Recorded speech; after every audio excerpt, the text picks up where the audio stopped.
दोस्तों, क्या आपने कभी सोचा है कि जिंदगी में सही फैसला लेना कितना महत्वपूर्ण होता है। अक्सर हमें अच्छे और गलत के बीच में सही निर्णय लेने में संकोच होता है, लेकिन आज की कहानी हमें यह सिखाएगी कि फैसला लेने की कला को सीखना जरूरी क्यों है। एक बुद्धिमान व्यक्ति जानता है कि उसके द्वारा किए गए आज के फैसले उसके कल के फैसले का निर्णय करेंगे, इसलिए वह हमेशा अपने फैसलों पर सोचने विचार करता है, यह जानते हुए कि उसके द्वारा लिए गए छोटे से छोटे फैसले का सिर्फ उस पर ही प्रभाव नहीं होता, बल्कि उसके आसपास के लोगों पर भी होता है। हमारा जीवन हमारे सोचने के नजरिए पर निर्भर होता है। यह ज्ञान से भरी कहानी हमें यह भी याद दिलाएगी कि हमें सही फैसला लेना सीखना क्यों जरूरी है और इसके लिए कौन कौन से मार्गदर्शक तत्व हमें मदद कर सकते हैं। तो चलिए दोस्तों, इस कहानी को सुनते हैं और एक सही फैसला लेने की कला को अधिक समझते हैं। एक गरीब आदमी था, उसके पास कुछ भी नहीं था, ना तो उसके पास धन था और उसके माता पिता अंधे थे और उसका कोई संतान भी नहीं था। ऐसा प्रतीत होता था कि पूरी प्रकृति का कहर उसी पर टूटा पड़ा है। वो अपनी परिस्थितियों से तंग आकर वह पहाड़ों में तपस्या करने के लिए चला जाता है। बहुत सालों तक तपस्या करने के बाद एक दिन भगवान उसको दर्शन देते हैं और उसे कहते हैं कि वो कोई भी वरदान मांग सकता है उनसे। अब यहीं पर सबसे बड़ी अड़चन खड़ी हो जाती है। वरदान उसे एक मांगना था, लेकिन उसकी समस्याएं तो तीन थी। वह अपने माता पिता के दृष्टि भी चाहता था और वह धन भी चाहता था और अपने लिए संतान भी चाहता था। अब उसे समझ नहीं आ रहा था कि भगवान से वो क्या वरदान मांगे। कुछ देर सोच विचार करने के बाद उसने ऐसा वरदान मांगा कि भगवान भी आश्चर्यचकित हो गए। उसने भगवान से कहा कि हे परमात्मा, मैं चाहता हूँ कि 3 महीने बाद मेरे माता पिता मेरे बेटे को सोने की थाली में दूध पीता हुआ देखे। अब इस एक वरदान में उसकी तीनों इच्छाएं पूरी हो रही थी। उसके माता पिता की दृष्टि भी आ गई, उसके लिए धन भी पर्याप्त हो गया और उसका संतान भी हो गया। हालांकि कहानी काल्पनिक है, लेकिन इससे सीखने को यही मिलता है कि हमारे लिए गए फैसले हमारे पूरे जीवन को किस प्रकार बदल सकते हैं। लेकिन सवाल यह है कि कोई ऐसा तरीका है जिससे हम सटीक फैसले लेना सीख जाएं, जिससे हमारे जीवन में कोई गलती ना हो और हमारे द्वारा लिए गए किसी भी फैसले पर हमें कभी पछताना न पड़े। तो इन सवालों के जवाब आपको इस कहानी में मिलेंगे। तो चलिए कहानी को संक्षेप में देखते हैं। वर्षा ऋतु समाप्त होने के बाद बुद्ध बेनु वन में वापस लौट आए थे अपने 4000 भिक्षुओं के साथ। वो 3 महीने बेनु वन में ही निवास करने वाले थे। जब बुद्ध बेनु वन में ठहरे हुए थे तो वह रोज सुबह चलित ध्यान करने के लिए जंगल में टहलने के लिए निकलते थे।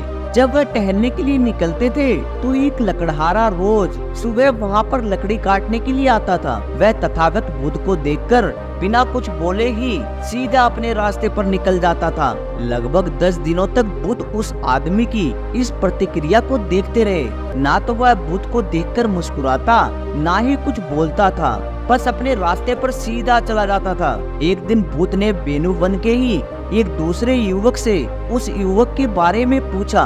बुद्ध ने पूछा कि तुम्हारे गांव का एक लकड़हारा है, रोज जंगल में लकड़ी काटने के लिए आता है, लेकिन मैंने आज तक उसके चेहरे पर कोई मुस्कुराहट नहीं देखी।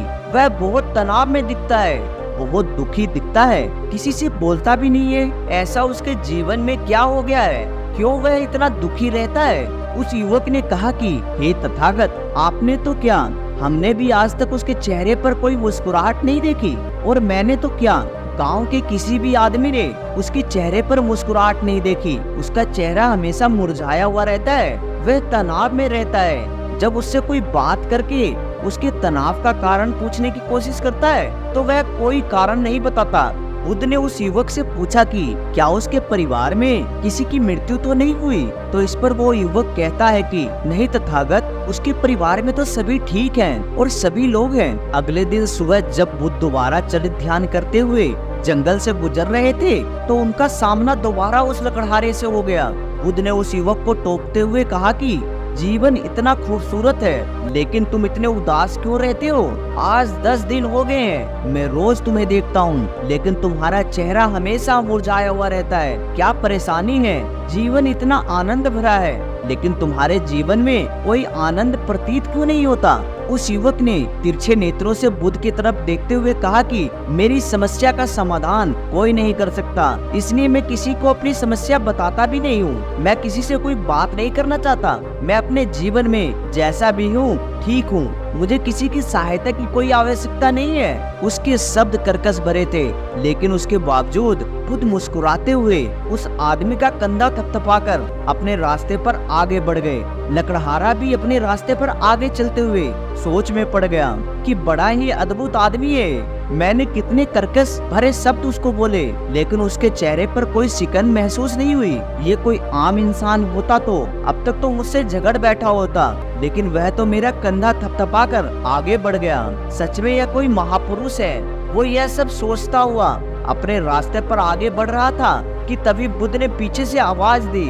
बुद्ध ने कहा कि भंते, लगता है तुम्हारी लकड़ी यहाँ पर छूट गई है। शायद तुमसे कोई गलती हो गई है। वापस आकर अपनी लकड़ियाँ ले जाओ। लकड़हारा वापस पलटकर बुद्ध के पास पहुँचा और उसने बुद्ध से पूछा कि हे तथागत, आपके बारे में सुना तो बहुत था, लेकिन आज भली भांति पहचान गया कि आप कितने बड़े महापुरुष हैं। मैंने आपसे सीधे मुंह तक बात नहीं की और उसके बावजूद आप मेरी सहायता कर रहे हैं। बुद्ध ने मुस्कुराते हुए कहा कि मेरा जीवन तो मानव जाति के दुखों को दूर करने के लिए ही समर्पित है। अब कोई मुझे अपना दुख बताएगा तो मैं उसके दुख दूर कर पाऊंगा, लेकिन तुम्हारे जैसा मनुष्य जो अपना दुख बांटना ही नहीं चाहता, भला उसका दुख मैं कैसे दूर कर सकता हूँ? उस लकड़हारे ने कहा कि हे तथागत, मेरा दुख जानकर आप क्या करेंगे? वह दुख दूर नहीं हो सकता, इसलिए मैं अपना दुख किसी से बताता तक नहीं। बुद्ध ने मुस्कुराते हुए कहा कि हो सकता है मैं तुम्हारे दुख दूर ना कर पाऊं, लेकिन दुख को बताने से मन हल्का होता है। तुम अपना दुख साझा कर सकते हो और उसके बाद हो सकता है मैं तुम्हारी कोई सहायता भी कर पाऊं। एक बार बताओ तो सही, तुम्हारे जीवन की समस्या क्या है? यह सुनकर लकड़हारा भी आज पहली बार मुस्कुराया। उस लकड़हारे ने कहा कि आप ठीक कहते हैं तथागत, लेकिन मैं चाहता हूँ कि आप अपना जो भी उपदेश दे रहे हैं मेरे बेटे के सामने दे। शायद मेरे दुख को दूर करने के लिए जो सीख आप मुझे देना चाहते हैं उससे ज्यादा फायदा मेरे बेटे को पहुंचे। इसलिए मैं कल आपसे अपने बेटे के साथ आपके आश्रम में आकर मिलूंगा। अगले दिन सुबह सुबह जब चलित ध्यान करके बुद्ध अपने आश्रम में वापस लौटे तो वही लकड़हारा अपने बेटे के साथ उनके आश्रम में पहुंचा हुआ था। बुद्ध को यह देखकर बड़ा अच्छा लगा। बुद्ध ने उन दोनों को अपने पास बुलाया। पास पहुंचकर उस लकड़हारे ने बुद्ध से कहना शुरू किया कि हे बुद्ध, मैंने अपने जवानी के दिनों में एक गलत फैसला लिया था, जिसकी वजह से मेरा पूरा जीवन चला गया।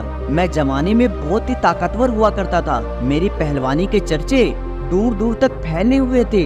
मैं चाहता था कि मैं सेना में भर्ती हूँ और अपने राज्य की रक्षा करूँ, लेकिन तभी मुझे एक मित्र ने व्यापार करने की सलाह दी।